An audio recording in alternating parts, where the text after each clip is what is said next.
Hello and welcome to your midweek message this week. I want to introduce you to a new member of our family. Meet Poppy. She arrived in our home on Saturday this last week, a 1-year-old Springer Spaniel. Some of you will remember Millie, our previous dog, who featured in one of our Psalm snippet videos this time last year, with her favourite verse from Psalm 16. The boundary lines have fallen for me in pleasant places. Surely I have a delightful inheritance. We found out just before Christmas that Millie was a very poorly dog and sadly had to say goodbye to her just a week later. She'd been part of our family for over 12 years and was much loved and very predictable in her ways.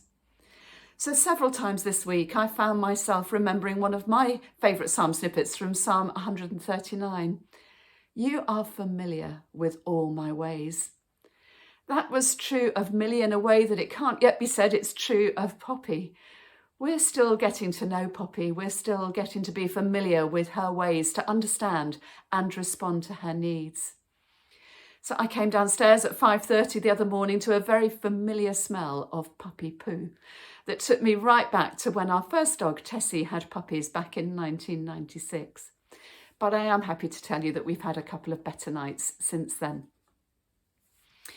But welcoming Poppy into our home, into our lives, into our hearts this week has really got me thinking about another verse from Scripture, from John's first letter.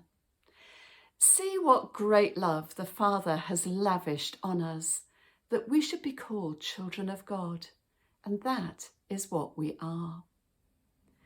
We love Poppy not because of anything she has or hasn't done.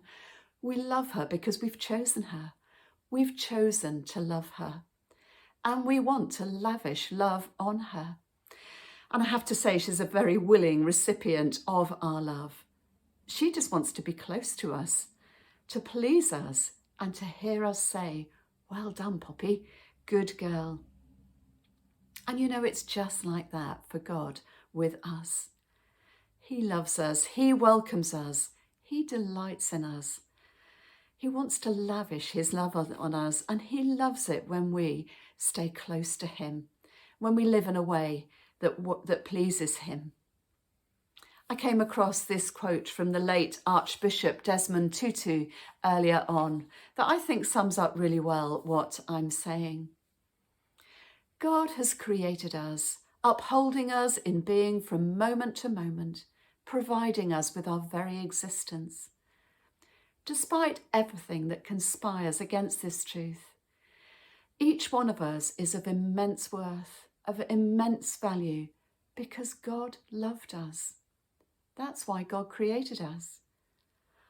Thus, our value is intrinsic to who we are. It comes with the package of being human. It depends neither on extrinsic attributes such as ethnicity and skin colour, nor on our achievement, however that may be computed.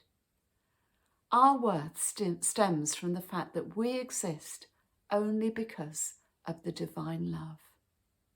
We exist only because of the divine love.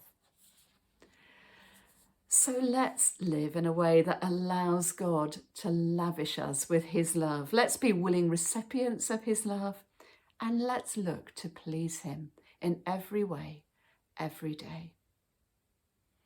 I hope you have a good week, whatever you're doing. Bye for now.